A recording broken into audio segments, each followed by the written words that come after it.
Have you ever stared at the news, reading yet another headline about rising sea levels, collapsing ecosystems, or record-breaking heatwaves, and felt your heart sink? Have you felt paralyzed, overwhelmed, or even numb, not because you don't care, but because you care too much? If you've ever felt that quiet, gnawing despair about the fate of our planet, you are not alone, and you are not broken. Welcome back to the channel. Today, we are stepping into a topic that's as vast and urgent as the Earth itself, climate change. But we are not here to throw statistics at you or recount the latest climate models. This isn't a data-driven report. It's a soul-centered conversation. Because if we are going to navigate this existential crisis, we need more than science. We need spirit. We need inner strength. We need meaning. Let's be honest. Climate change is not just a scientific issue, it's a spiritual one. We live in a time where facts are widely available, yet the emotional burden of those facts remains largely unaddressed. We know the glaciers are melting, we know biodiversity is collapsing, we know the climate is destabilizing. But what do we do with the dread that builds when we absorb these truths? How do we hold the grief, the guilt, the helplessness? Because beneath the facts lies something deeper, a silent, spiritual reckoning. Climate despair is real, and while recycling, reducing carbon footprints, and switching to renewable energy are vital, there's a hidden truth many miss. The climate crisis is not only a crisis of carbon, it's a crisis of consciousness. It reflects something broken in how we see ourselves and our place in the world. Modern society has drifted far from the rhythms of nature. We no longer live with the earth, we live on it, often against it. Extract, exploit, and consume as if the planet were a machine and we its masters. Our cities rise, while ancient forests fall. Our technologies grow more advanced, even as our relationship with the land grows more estranged.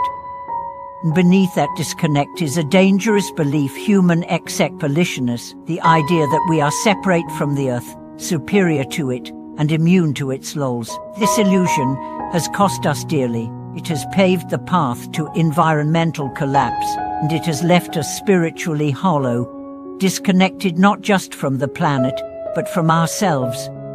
But ancient wisdom tells a different story.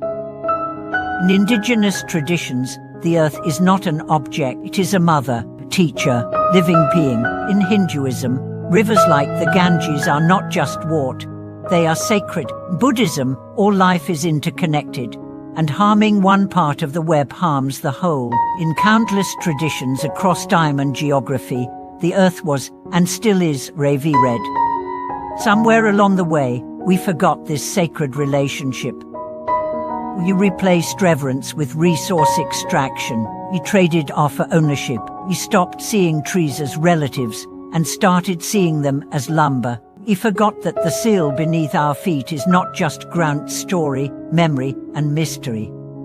To address climate change fully, we must remember. We must return to a way of seeing that honors the earth not just as an environment, but as a sacred companion. And that begins not in the lab or the courtroom, but in the heart. So how do we begin the inner work of environmental healing? Start with mindfulness. Sit outside, yes, even if it's just on your balcony. Feel the wind, watch the clouds, listen to the birds. Let the earth remind you of its presence. Let it reintroduce itself, not through headlines, but through presence. Use meditation or prayer to process your emotions. When eco-anxiety arises, don't suppress it. Sit with it. Breathe through it. Let your tears fall if they come. This is not weakness. This is sacred mourning. Grieving for the earth is a sign of connection, not despair. Seek stories of those who have walked this path before you. There was a woman who lost her farm to drought. She thought she would never recover. But she turned to meditation and began to lead earth-honoring rituals in her community. Today, her village practices weekly prayer walks for the land and has implemented one of the region's most effective reforestation programs. There was a young man who felt paralyzed by climate headlines. He stopped treading the news, but instead of disconnecting completely, he started planting herbs on his windowsill. Then he joined a community garden. Then he organized a local compost program. His despair didn't vanish, but it transformed into grounded action. These stories remind us inner transformation is not an escape. It's a catalyst. The more we reconnect to the earth within us, the more we are moved to protect the earth around us. This is what sacred action looks like, not driven by panic, but by purpose. And here's the beauty of it. You don't need to be a climate scientist or full-time activist to make a difference.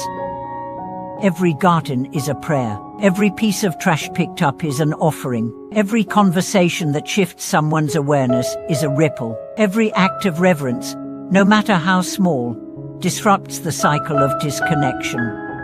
So instead of being overwhelmed by the scale of the problem, start by asking, what is mine to do? What unique gift can I offer? Maybe you're a storyteller. Maybe you're a teacher, parent, healer, builder, dreamer. Every role matters. The earth doesn't need you to do everything. It needs you to do your part with love. And from that place, hope is not naive, it is sacred. Hope is not ignoring reality. It is choosing to believe that transformation is possible, even when the odds seem stacked. It is the seed planted not because you're certain it will sprout, but because the act of planting it is, in itself, an act of love. Hope is the composted grief turned into wisdom. It's the shared meal, the collective chant, the silent walk through a forest that still breathes. It's the firelight of community, the shared ritual, the sacred remembering. So what now? Breathe, feel, reconnect. Let your grief be a doorway, not a dead end. Let it teach you what you love, and let that love guide your next step. This isn't just about saving the planet. It's about remembering who we are. We are not separate. We are not above. We are Earth, dreaming, hurting, healing, and awakening. And when we act from that true, and not from panic, but from present, and not from guilt, but from reverence, we create a future worth fighting for. If this message stirred something in you, take a moment to pause, feel your body, feel the earth beneath you. Then, share your story in the comments. Tell us how you're coping. What gives you hope? What action are you taking? What do you want to remember?